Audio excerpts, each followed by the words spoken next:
elimination game. Canada, the NBA title is yours. The Toronto Raptors are the 2019 NBA champions. It was the summer of 2020, 1 year after delivering Canada its first NBA World Championship, when a defining moment of social justice happened. An event that shook the NBA and all of professional sports as we now know it. The Toronto Raptors, a Canadian team, decided to sit out their game against the Boston Celtics in support of the anti-police brutality protests taking place across North America. Now, it might have looked like this movement had started on the basketball court, but I think this voice for social change began long before that. Beyond the locker room, inside the offices of the Raptors organization, because for these players to take a stand on the world's public stage, they had to know that their teammates, their fans, and the entire Maple Leaf sports and entertainment organization had their back. Taking a knee wasn't going to get the job done, so the entire Raptors organization took a stand. Today, on this episode of Insights at Work, we'll hear firsthand from someone inside the Toronto Raptors organization. It's HR leader who crafted their groundbreaking diversity commitment, the first of its kind for some of North America's most successful professional sports franchises. We're talking about leading corporate change through diversity, equity, and inclusion. And we'll hear all about it from Teri Dennis Davies, Chief People and Inclusion Officer for Maple Leaf Sports and Entertainment, the lady behind the loudest voice in the NBA in its fight for social change. This is Insights at Work. Let's dive in.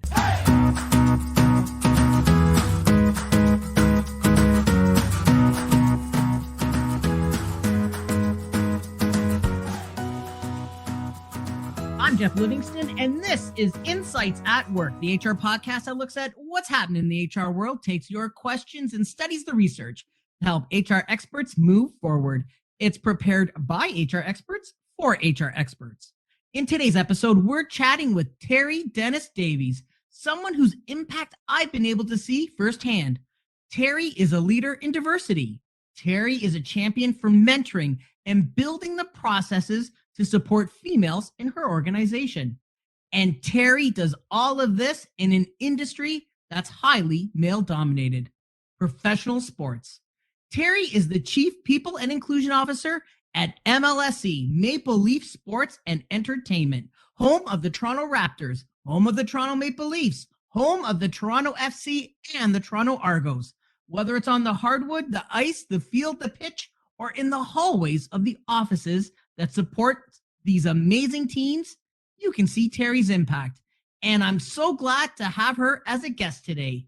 Teri, welcome to the Insights at Work podcast. Wow, what an intro. Thank you so much, Jeff. I'm happy to be here.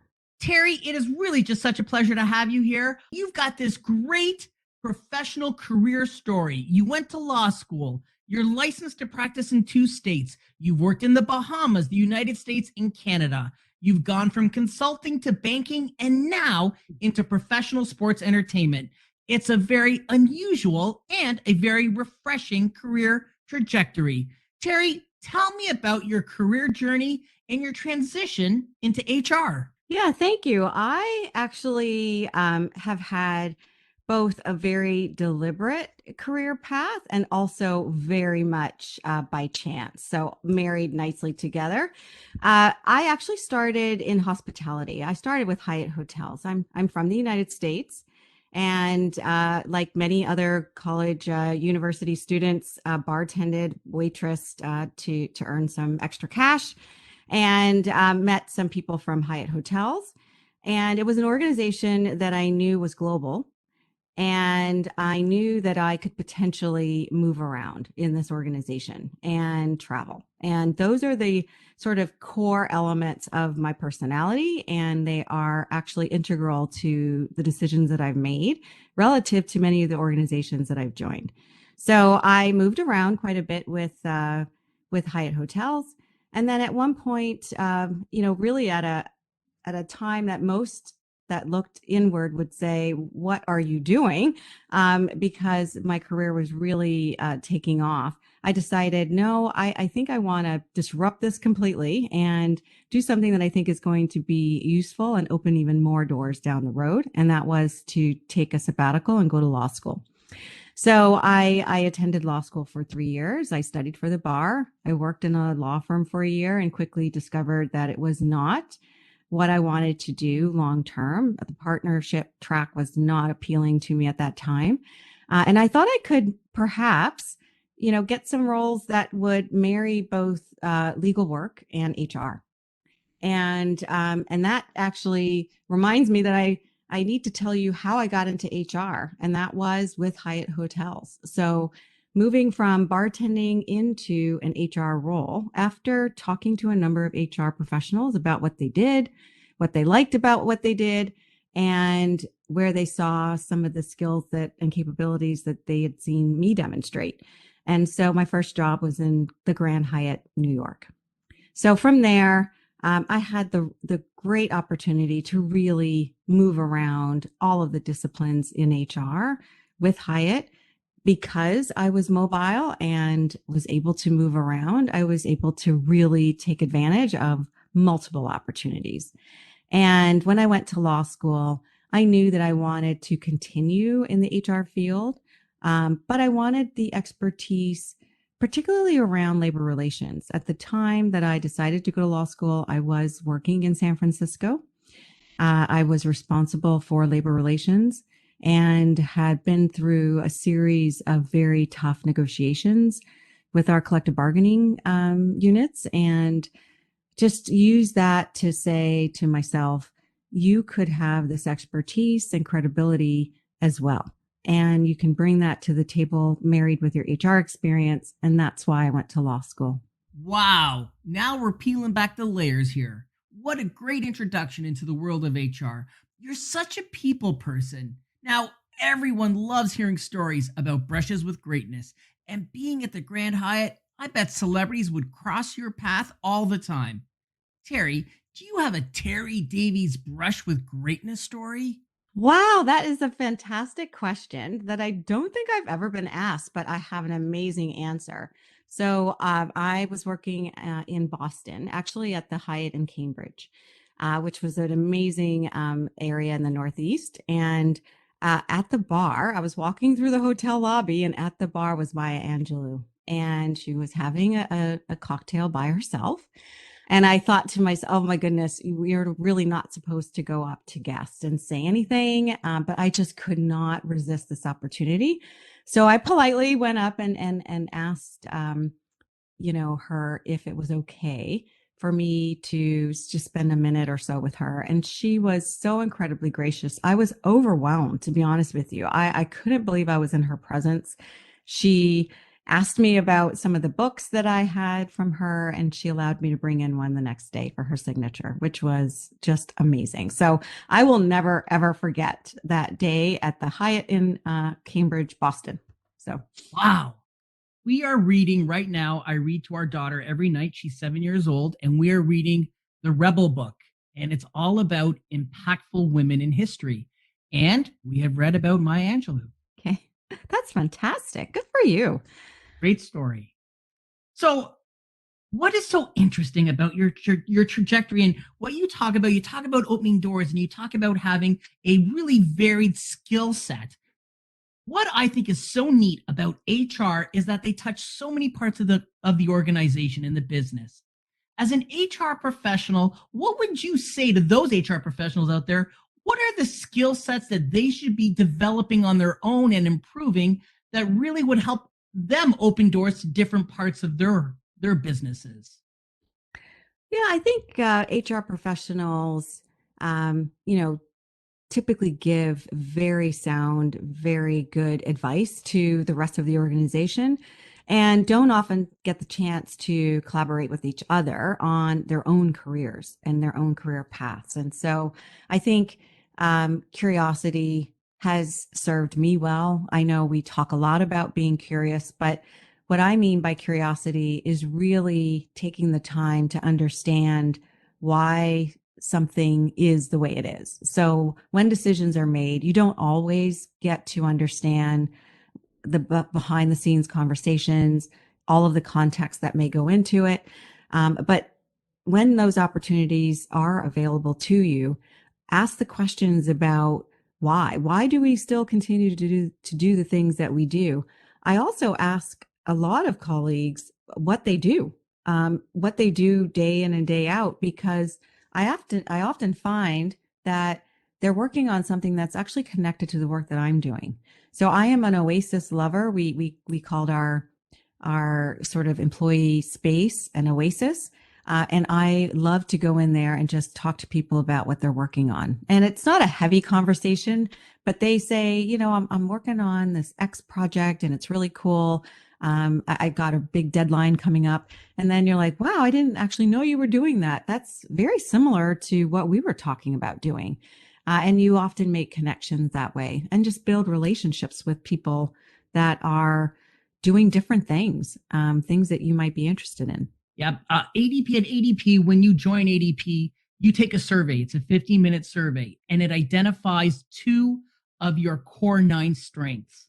And mine is a connector. So that's something that I really can relate to, because I always like connecting people, and I like seeing how different projects are connected. And I grew up in a small family business. So my dad, he was chatty Cathy like I am.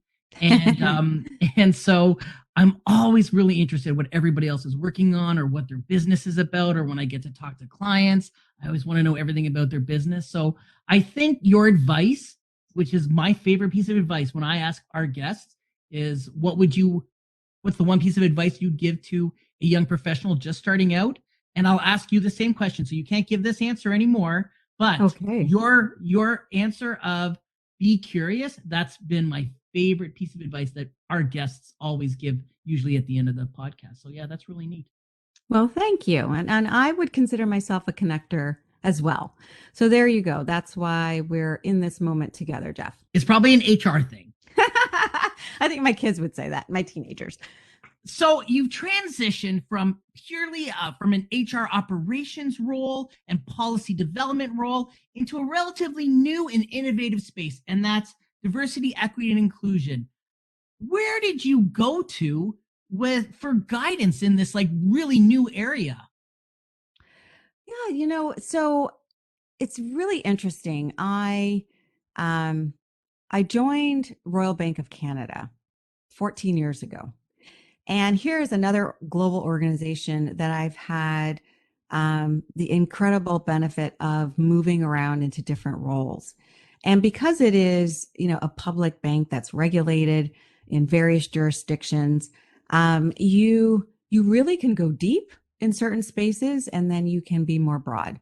And so I think over that career with RBC, I was really able to gain this experience of understanding the breadth of a particular issue, meaning I could tackle it from different perspectives. Every job that I've had has had an equity, diversity, and inclusion component to it, whether it's talent management and succession planning and setting diversity targets for senior leaders to increase representation at those levels, or it is as an HR partner and working with our businesses to help them meet their talent objectives, which include increasing diversity amongst their senior leaders. Or it could even be in a talent, an analytics role where you're analyzing data to understand the demographics of your organization, how you can meet the needs of those demographics and help people feel more included, more like that they belong. And you develop various programs that are relevant to those employee segments. And that also provided me with a perspective and experience in that space. So when I interviewed for the role at MLSE, it was true that I had not held a dedicated role with that title, but I had touched it in so many very important ways, from soup to nuts. And I also had accountability for developing reports that would then go to our senior leadership team at the bank as well as our board of directors. So that broad experience, I think, positioned me quite nicely for this incredible opportunity at MLSE. Data is king, and it sounds like your analytical skill set really sets you apart. Just like revenue and operations figures, HR data probably provides the greatest insight into your biggest asset, people. And luckily, you had the ear of the senior leadership team before becoming one of them yourself, Teri. Now that you're leading HR Matters at MLSE, how do you ensure that your strategy and your vision is seen and felt and, well, embraced by those on the front line? That's right. You know, it takes a multi-pronged approach. That too sounds very HR, but it really does take tackling the challenge from many directions, because you you know what's relevant for one person or one employee segment is not going to be necessarily appealing to another employee segment. I think the approach that we took was to establish an equity, diversity, and inclusion commitment statement. And lots of organizations have mission statements, vision statements. We we really thought that a simple statement around our commitment to equity, diversity, and inclusion would help ground the momentum and the energy that already existed in the organization before I joined, and give it a sense of purpose. And so we came up with the statement that our commitment is to eliminate barriers, accelerate development, and ultimately change lives. And we thought that that could scale across the very diverse portfolio at MLSE, and that employees could remember it. So when we talk about eliminating barriers, that is something that employees understand. What's getting in the way of you being the best version of yourself at work? And what can we do as an organization to make you feel as comfortable, as productive, and included in all the things that we do? And that is actually the approach we took. We took the employee experience and that sense of belonging, and our commitment to full inclusion to help drive our strategic framework and help drive our activities, and create like a governance model that would be sustainable. So for employees to sustain their involvement, we came up with a series of employee inclusion group notices and a process that employees could participate in to join one of 4 employee inclusion groups. We called it an inclusion group for a reason. We wanted people to build a sense of community, network with each other, have a safe space to talk to one another. And it would be for members of that particular inclusion group and their allies. So employees were identified to help lead these inclusion groups along with an executive sponsor. And they really set the agenda for the things that they think are important that they want to tackle in the upcoming year. And we support their efforts. And so far, that has really taken on a life of its own, because people do want to see, things happen in the organization that will help them feel like they are part of a much larger puzzle, so to speak. Awesome. What great programs those are. Yeah, it's I know lots of organizations have them. They call them employee resource groups. We call ours employee inclusion groups. But for us, because it is new, it's about a year old. So far, it has really helped to shift our culture, and in a way that is very inclusive, that seeks and gains employee feedback and input. It's a source of engagement for sure. And boy, they've come up with some incredible programming, right? So, many of these employees also work in our productions group. They work in all different departments that do this for our fans, right? And our various venues. And now they get to do it for their coworkers. So that's pretty fun. Teri, ADP recently conducted a survey across Canada, and it showed that BIPOC working Canadians feel a bigger discomfort than their white counterparts, with over a third of them finding it difficult to ask for advice from either a colleague or a direct report. Now, when I saw this stat, I thought about allyship. I thought about how, while many of us may want to help our colleagues, well, how many of us actually go out of our way to provide that support, to show that we want to be that ally? So, Teri, in your career path, how have you accessed allies? How important is allyship to you in the workplace? And were you ever afraid to ask someone to open a door for you? Yeah, I've had many sponsors and allies throughout my career because I put myself in very uncomfortable situations. I put myself um in risky situations, meaning that, when you assume new roles every couple of years, you assume a certain level of risk that maybe this role will not propel you in the same way, or maybe this role you won't do as well. And that could, in your mind, harm your reputation.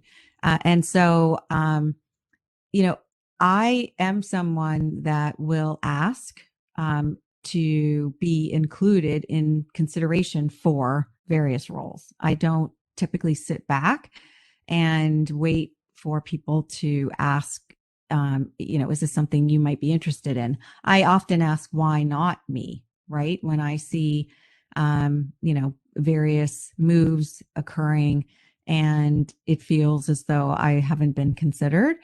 Um, but I've had sponsors. I've had sponsors who have created the space for me to be at um, certain tables, hear conversations that you learn a great deal from, and see how businesses work and how decisions are made. And I have really benefited from that. Those informal opportunities as well as formal opportunities. Teri, it sounds like you've really made your views known about what you want out of your career. And it also sounds like you've had some great mentors. What about allies? In terms of allyship, have you been fortunate enough to have that in your career? Allies are a bit trickier. I have had allies, but I don't, allyship requires you to really um, demonstrate that you are a supporter in the absence of it being the popular thing to do, right? And in the absence of the person that you might be, demonstrating allyship towards. So sometimes that occurs and sometimes it doesn't, and it's disappointing. And so, to really truly be an ally to someone is to listen with empathy and be willing to, interrupt, inappropriate jokes or stereotypes that creep up in our workplace. And so, throughout my career, for sure, I have been the beneficiary of both sponsorship and allyship. Teri, when I think about the Toronto Raptors, I still think about how they led the charge in the NBA to increase awareness around the Black Lives Matter movement. And they're still doing it today. When you watch the post game press conferences, you'll see in the background messaging around how Black lives still matter. Yes. Do the other teams feel that way? And do the other MLSE franchises, do they look to the Raptors to introduce, like new DEI initiatives, or like what's that impact? How's that impact rippled through the rest of the MLSE franchises? Yeah, we are really, really fortunate. The first 4 months of my time at MLSE, I had the benefit, and it was definitely COVID related to have that kind of time with the general managers from each of those teams to sit around and talk about equity, diversity, and inclusion in their organizations. And so, general manager from the Leafs, Toronto Raptors, and so on. And so, TFC and Argos, as well as our executive director from MLSE Foundation, who also represented our community center launchpad. We had those individuals around a table for 4 months, and we talked about what the current state was in their organizations, where they saw challenges, and where they could use help. And, it's the first time that those general managers had ever had that kind of forum to talk to each other about equity, diversity, and inclusion, and honestly and transparently. And it was wonderful to see. And they helped me to craft a framework and that governance model that I referenced earlier. And so what we've done is at the outset, we've taken the position that we would help to guide the entire organization with enterprise-wide initiatives to build awareness, help everyone understand our commitment. And as I said, give initiatives and activities that were already underway, a framework from which to go forward, because we didn't want to dilute our effort and our impact. We wanted to use our platform thoughtfully and with purpose. And so, we created sort of these horizontal channels from which we would build a consistent narrative of what MLSE is trying to do.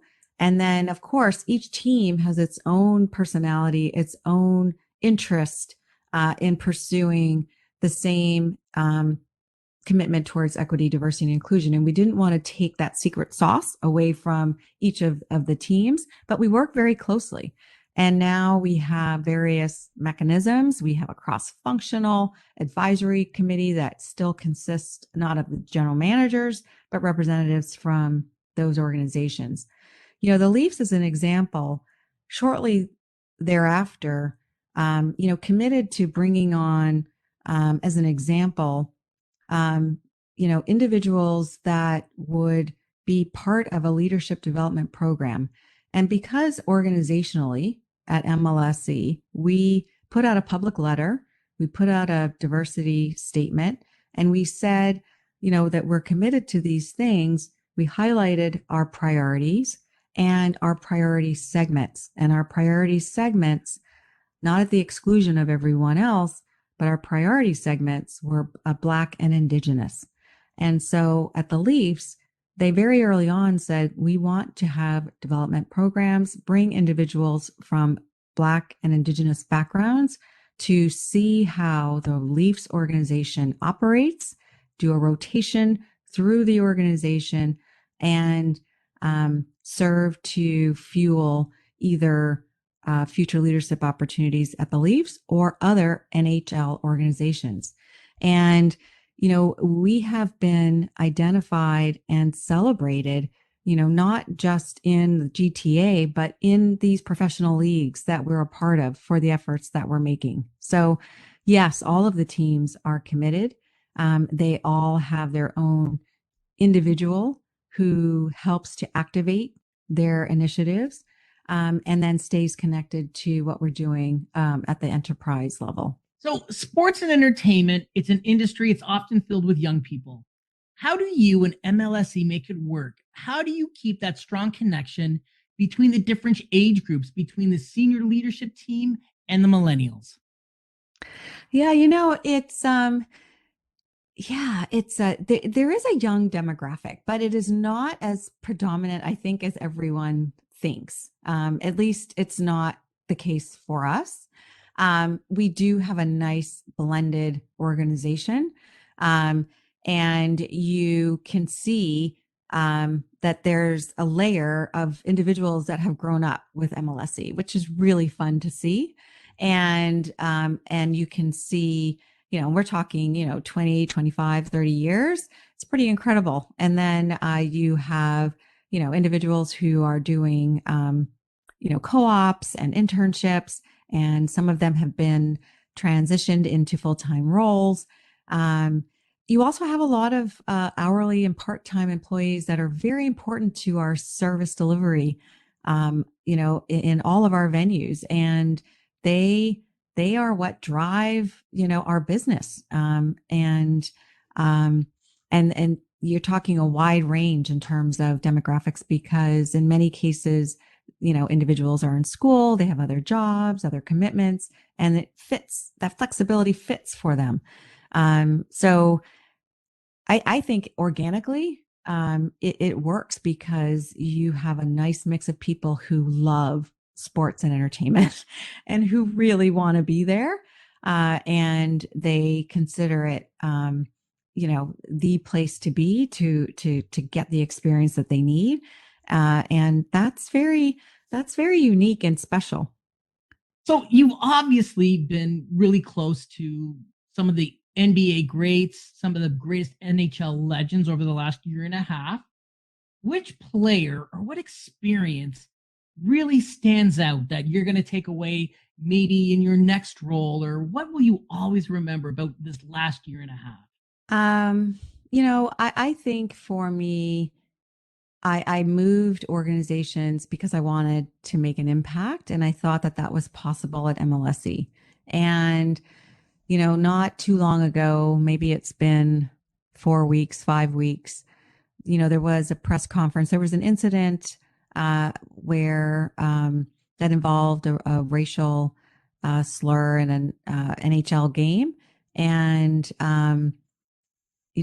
John Tavares was interviewed, and before he went into the interview, made a comment about equity, diversity, and inclusion, how important it was to the Leafs, how important it was to him and his team, and that, the Leafs organization does not stand for that type of behavior. And that was unprompted. It was unscripted, and it was from the heart. And that was the truest demonstration of allyship that any of us could have ever dreamed or hoped for. And it was an incredibly proud moment for all of us in this space, all of us in the Leafs organization. And to this day, we still talk about it. And so that's a great example of what I would take with me, and in terms of not only the impact that you can drive in an organization, but to imagine what's possible when nothing existed. And just a short time later, you can see the fruits of your work. Well, obviously, it's your work and that commitment statement that was probably at the top of his mind. Yeah, I think that we have an individual in the team who is a former Leafs player, and who is working diligently to create a sense of normalcy and comfort in talking about all things equity, diversity, and inclusion, and what it means for players from different backgrounds and their experience on the ice. And how do we create the space for them and all players to be themselves, so that they perform at their best? And, it's no different than, what we want to achieve in the office. We want everybody to come in, not face barriers, do their work, be the best they can be. And the same for players. You don't want them facing taunting on the ice. That's distracting from what they do and how they play. And it's not right, obviously. So I think that contributed to his being comfortable to actually talk about what he was feeling. I love hearing how you talk about the players. Do you feel this closeness as much to the players as you do to the office, to the team, like inside the office, like in finance and HR and payroll and marketing and communications? Like, do you feel, yes, they might be this, professional athlete, the superstar, but like they're part of my team?